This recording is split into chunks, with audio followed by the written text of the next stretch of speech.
贤妃从前的名字叫青樱，那你就叫樱儿，是不是很合适啊？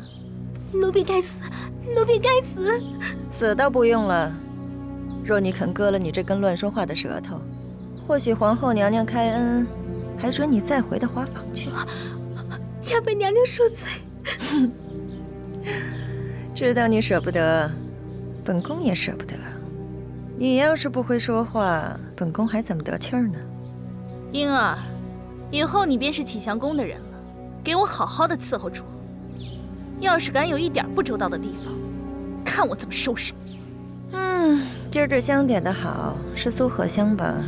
是，主回宫前半个时辰便点上了。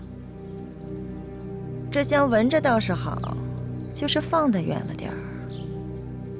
莺儿，去把那边那个小香炉捧到本宫身前来。是。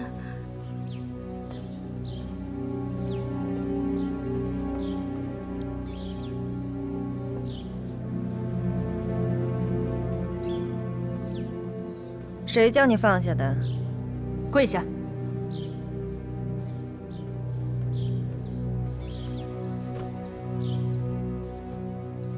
捧高点儿。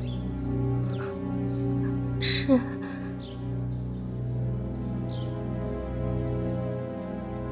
本宫也罚了去免一免。记着，以后莺儿就这么伺候着。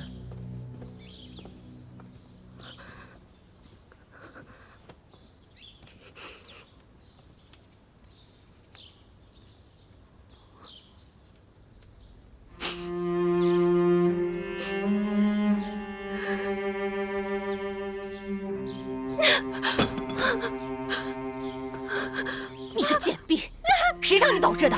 谁让你放下的？快点！你还敢哭？赶紧给我举起来！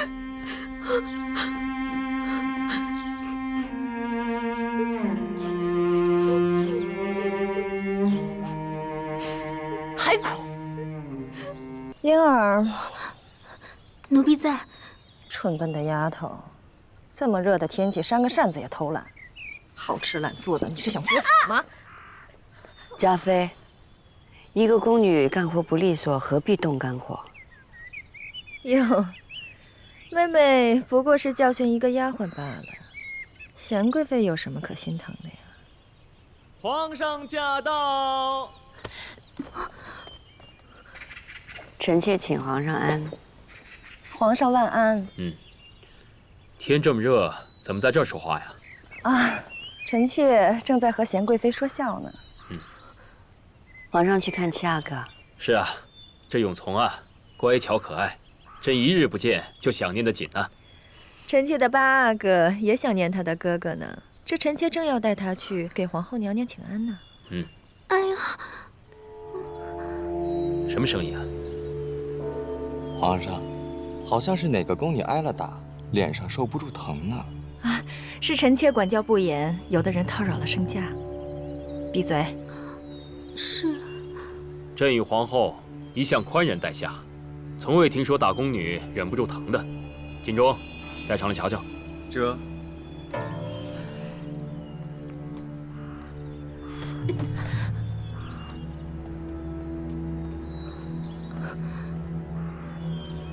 皇上，便是她了。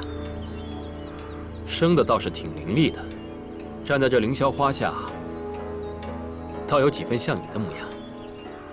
皇上，奴才说句不知轻重的话，这宫女是有福气，眉眼间还真有几分像贤贵妃娘娘，只是无论怎么都比不上娘娘的端贵之气。你还愣着干什么？还不快给皇上请安！奴婢启贤宫宫女莺儿给皇上请安。莺儿？哪个莺啊？奴婢姓魏，本名燕婉，便是粮食燕婉的燕婉。莺儿是主儿赐奴婢的名字，用的是樱花的樱。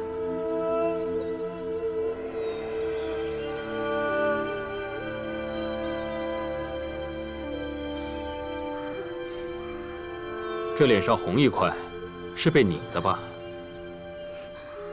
不，主儿下手轻，是奴婢肤色白，才显得红了一块。不安分的丫头，本宫不过是看你蠢笨不会伺候，才轻轻拧了你一下。你平白的做出这副样子来，想给谁看呀？这手上的伤也是轻轻一拧拧出来的吗？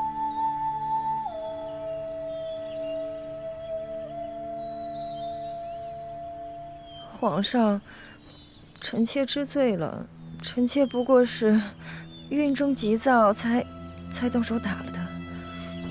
这新伤旧伤相叠，不只是有孕时动的手吧？皇上，你说你叫婴儿，是嘉妃给你起的名字？主赐奴婢名儿，是对奴婢的厚爱。放肆！你明知道贤贵妃从前的闺名是青樱，你还给她起这样的名字，实在无礼。皇上，臣妾是无心的，臣妾没有想到这一层啊。以后你不必叫婴儿了，叫回你的本名燕婉，也不必再回启祥宫了。是。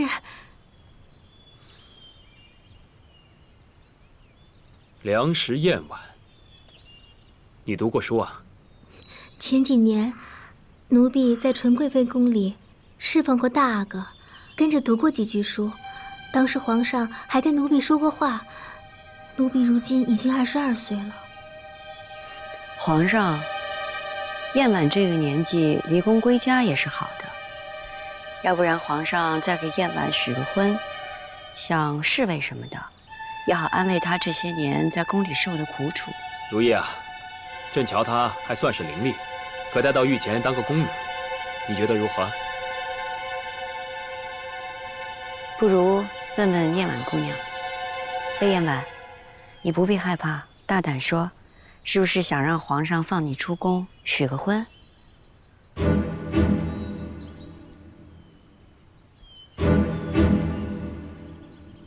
贤贵妃问你话呢。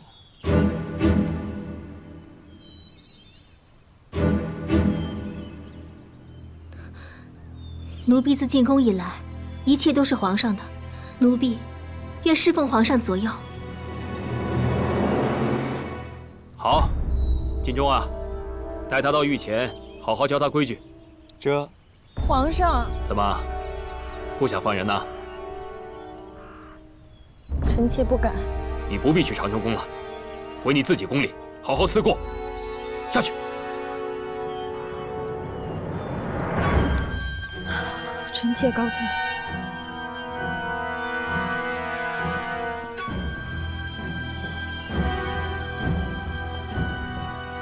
皇上，让奴才先带燕婉姑娘回养心殿。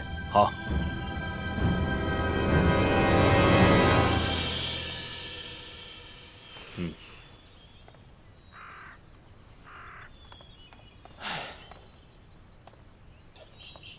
皇上，您很抬举魏燕婉。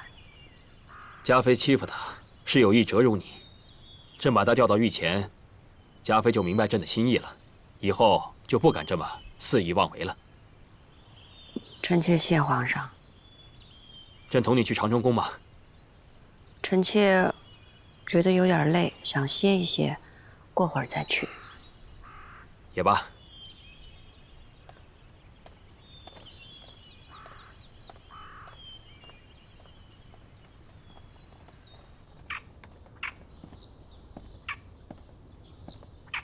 主想什么呢？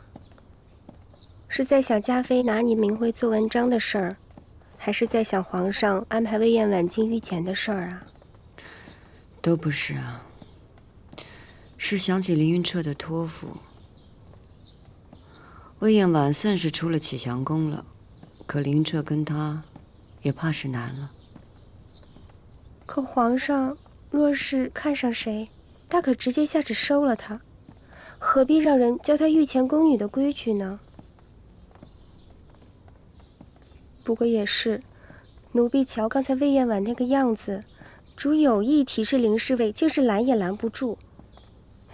以前余主也说过，这魏燕婉对皇上是动过心思的，这回恐怕是……今天这事儿啊，你还是去知会一声凌云彻。是，可是告诉他也于事无补，凌云彻是留不住他了。但愿李云彻不会像上次那样苦恼。